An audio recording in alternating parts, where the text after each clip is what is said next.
What video is this? First one's the base, second one's doing the walls, so this is going to be the third one. Hello, I'm Stuart. Normally I'm out and about, but this is a series of videos where I am building a shed because I will need this shed to support some of my future travels around Scotland and beyond. This is video number 3 in the shed. First video we built the base of it, second video we framed and clad the walls. I've got 2 walls here and I've got the back wall down here. In this video we're going to be assembling the walls into a U-shape. We're going to do the front walls, and we're going to put the framing of the roof on board. So let's get started. First of all, I've got a wee problem down here I'm going to show you.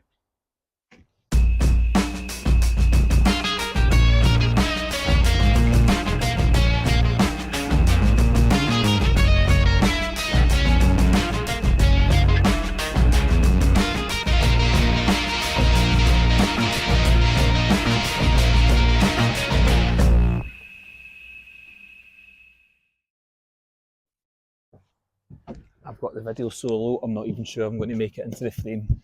But here is my problem. She's still a bit damp.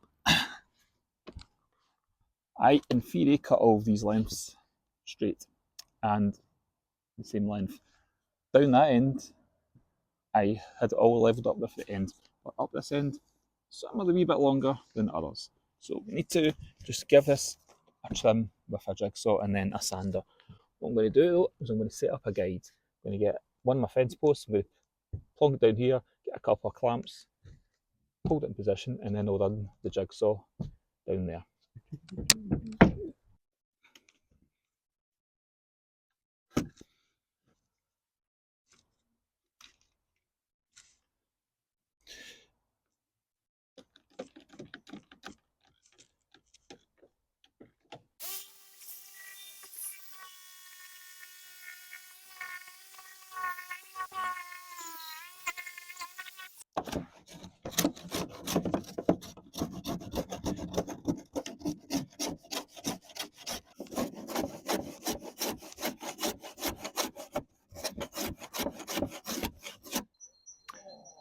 There's something to keep an eye on here, so I've turned up the back wall onto its end, and you can see it's pretty wet under there.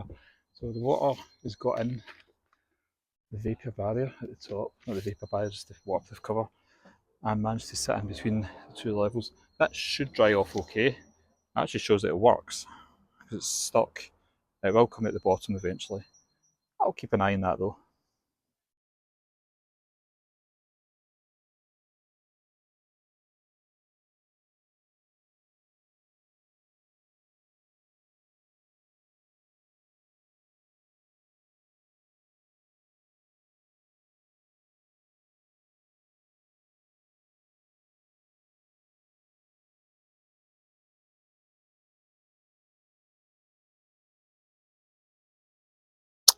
I've done a couple of tests here, so this is just a bit of pine wood, and you can see it comes out with these lovely tiger stripes. And so with the fence post that I'm going to be using in the corner, I tried doing a test on this, but it came out kind of charred black. It wasn't what I wanted. But give this top section a nice sand. Now ignore this is just bits of bitumen paint. But after giving it a sand, you get these lovely stripes in the wood, and this is exactly what I want.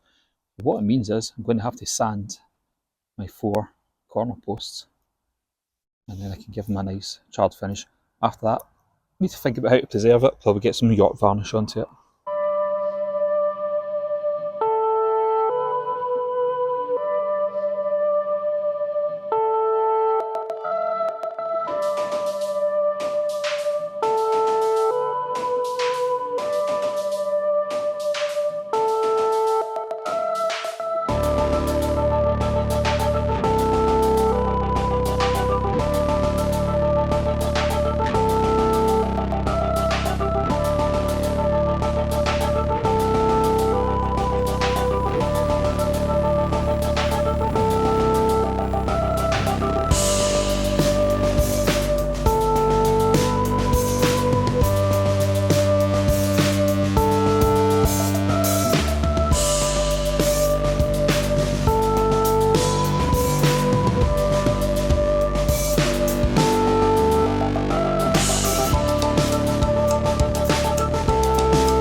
still out of breath, so I've turned the back wall over and I think that's looking really good. Look at this effect. That's pretty tight. This, I don't know if there's a gap or not. What I'm thinking of doing is just getting some silicone sealant and just running it down that gap. I'm just being absolutely paranoid about entries for water into this. I've got some spare silicone from fixing my roof, so I'll go and add that in.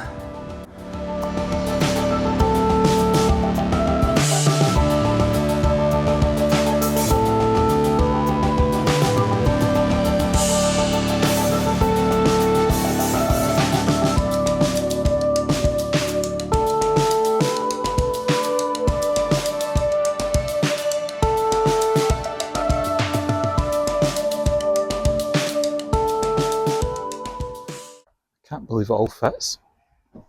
Look at this. Turns out all that measuring I've done was worth it. It's all the same height. Just needs pulled in at the bottom. Didn't quite think of how to do that because I've got space for the clamp there. I don't know how I'm going to clamp the bottom. I'm just going to have to pull it towards me and drive a screw into it. I'm absolutely amazed how well this has come out. It just sounds daft, but it's looking good.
Look at this, look at this. It is unbelievable how much joy I'm taking from my burnt centre posts. They look gorgeous. Got them nice and flush, got all that assembled now. Next we are going to put the frame around the top of the roof that's going to bind it all together, and then we can put the front on it.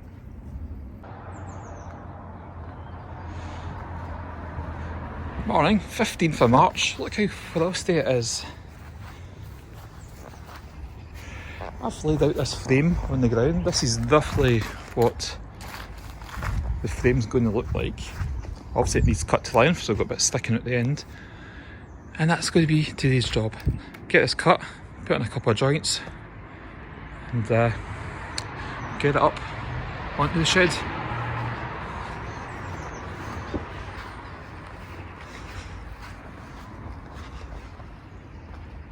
Looking good in here. Hello. This wood here is 75mm by 50mm, and it's stronger in one direction than it is in the other direction. And to demonstrate this, I can show you over here. As you can see, this beam is dipping down because of the weight of the centre post on it. So ideally, I would have that beam on its side, like the centre post or centre beams. You can see there, they're nice and straight, they're not dipping. But in this case, I'm going to have this beam flat like that because its purpose isn't to bridge a span as such. Its purpose is to take the weight of the roof and spread it out to the corners, so that is the direction I want to have that beam there. You'll see in a minute, I put it up there. I'm just noticing a few things creeping in here. So the distance here So the end of the bit of wood is 3140, well, maybe a bit less, 3156. 3156. I've measured the other one.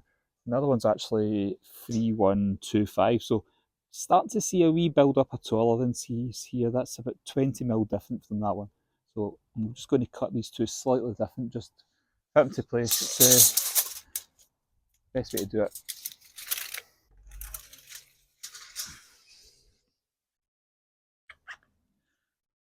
What's the number again?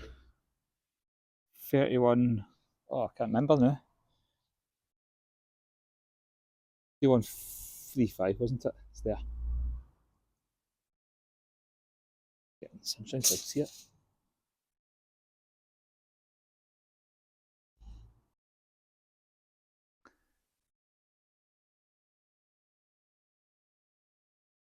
Okay, this is a difficult one for me to film because I don't want to be pointing the camera into my neighbour's house, so I'll go this way with it. But I want this beam to overhang the back of the shed slightly, and you can see what I'm doing back there if I zoom in. Maybe not. And it's very difficult for me to describe, but it's because I've got the roof trusses coming down this way and I need a bit of an overhang over the back of the shed.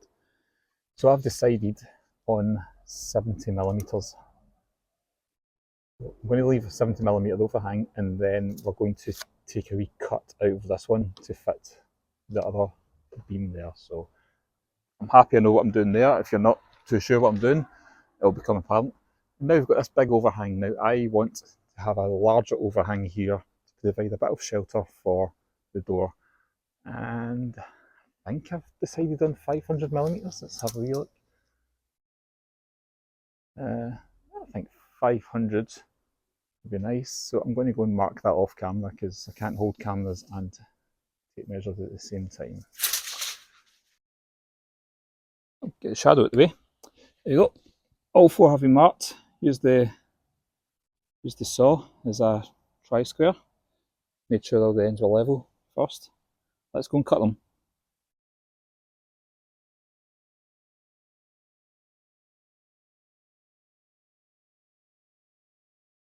And we've got the supervisor making sure I'm hard at work.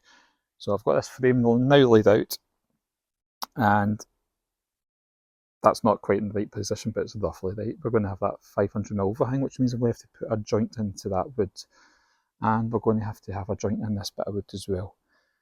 And the joint we're going to use is called a half lap, sometimes called a corner lap, but we're not doing it in the corner, so it's more of a T lap.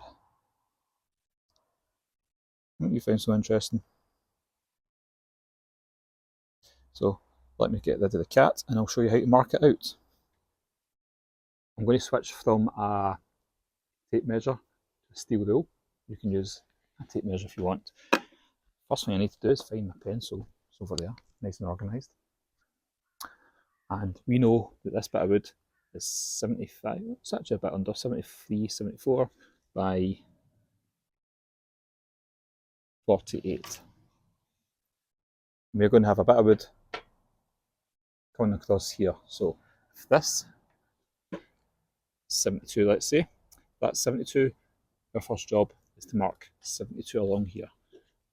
Grab the drill, here comes the cat to see why I'm talking.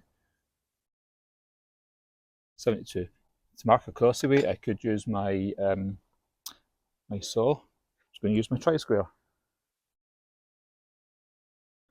Where did I put my tri-square? This is not good video. I should be prepared for these things. Yep. Tri-square. Don't know why it's called a tri-square, because it's an L shape. And it's not a triangle. Right. We now have to go halfway down here, as I said earlier. This is 48mm. Half of 48 is 24. So I could actually use my rule and mark off 24 around there. However, we've got the old favourite from school. Everybody hated these. These are called marking gauges. So I'm going to use a marking gauge. Not everybody will have marking gauges. It's fine if you want to use just use your rule. So, right, next way I'm going to check this. I'm going to put two dots, or just a dot, sorry. A dot there. going to turn it round, I'm going to do a dot there, and it should fall into its own hole, and it does, so that's me proving it's halfway down. So, final tighten, and let's mark all the way around with this. Down there, as I keep saying, you don't have to carve the Grand Canyon here, just need to do a slot big enough to get my pencil through it. On again. Cool. Next, let's just put pencil marks on so we can actually see what I've just done there. So pencil mark there, pencil mark there, pencil mark there. And the last thing I need to do is just carry that mark over the edge down to there. There we go, and I'll do one over here that you can't see. Yay. Next, I'm going to cut this off. I'm going to saw it this way, and I'm going to chisel it this way. If you don't have chisels, saw and saw. Let's get a saw.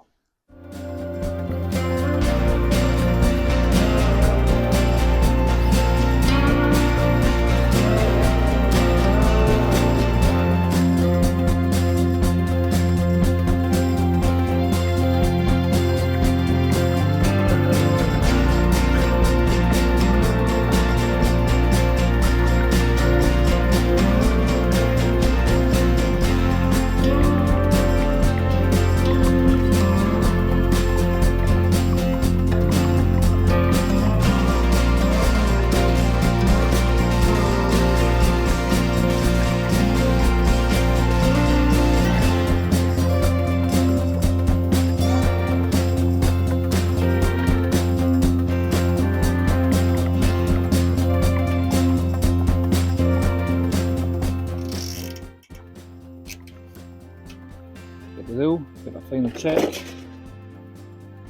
24mm. Yeah. That's about 25mm here. Yeah, do up to millimetres. Yeah, that's 25mm. Straight up and down. Not quite. Let's just get a chisel to fix that. Let's get in here with it. For this, I'm actually going to use a hammer just to get it nice and vertical.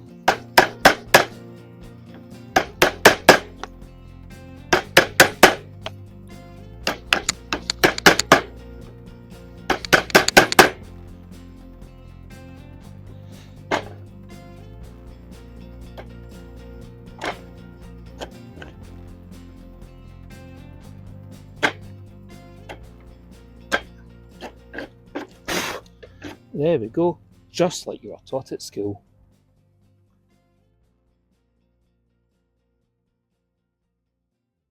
Just another 3 of these to do, and then another 4 thousands. Get busy, chisels.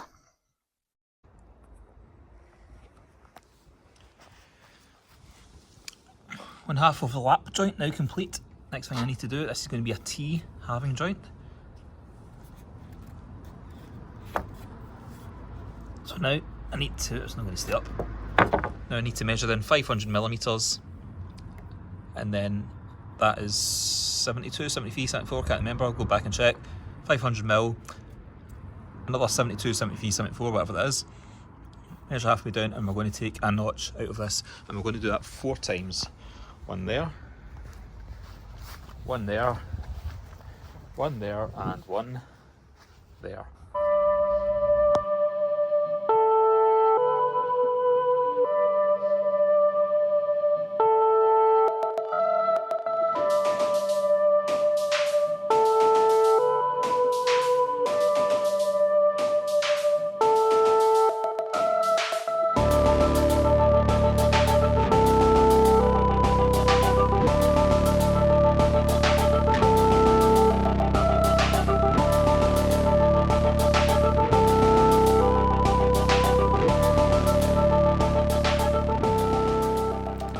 On camera, just to show you that you don't always succeed first time, and I'm not expecting to succeed here.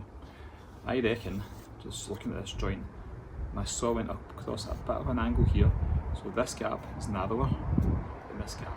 So if I go and get my bit of wood and try and slot it in, I reckon it will just about fit here, and it won't fit there. But that's okay, because in woodworking you can always take more wood off, you can't put it back on.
Morning. Really happy with the way these frames have turned out. Let me zoom in here. It was a lot of effort yesterday, but I can get here without falling over the tree.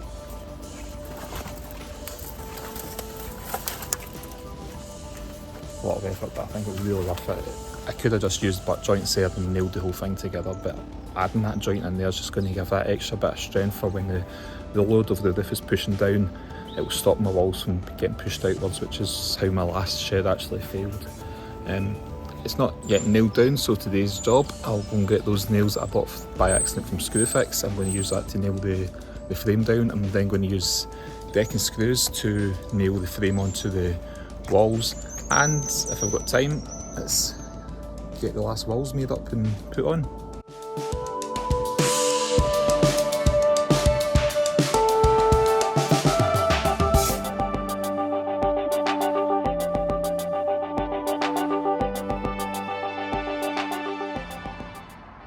Off camera, I've managed to finish the last two panels, the ones that are going to form the front and the doorway of it.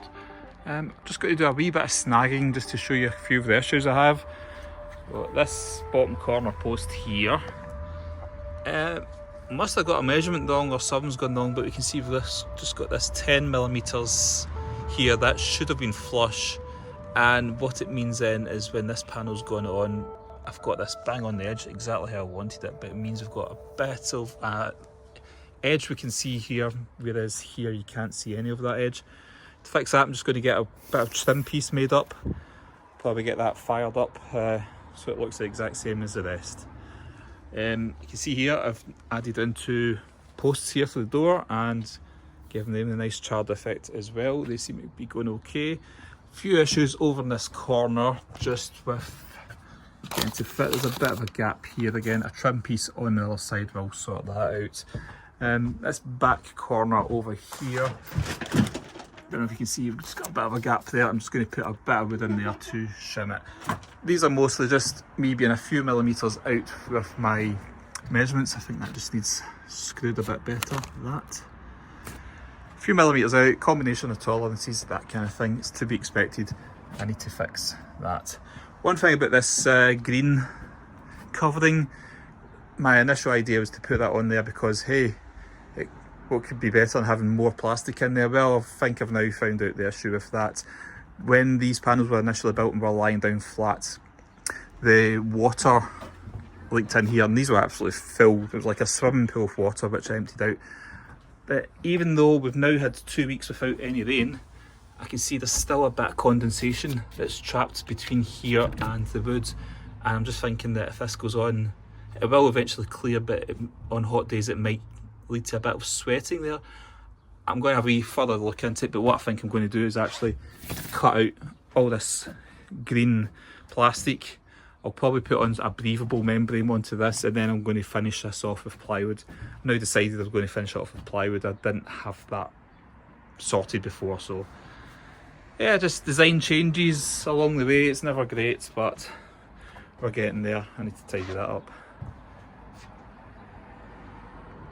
Let's call it a day for this video. That's video number 3.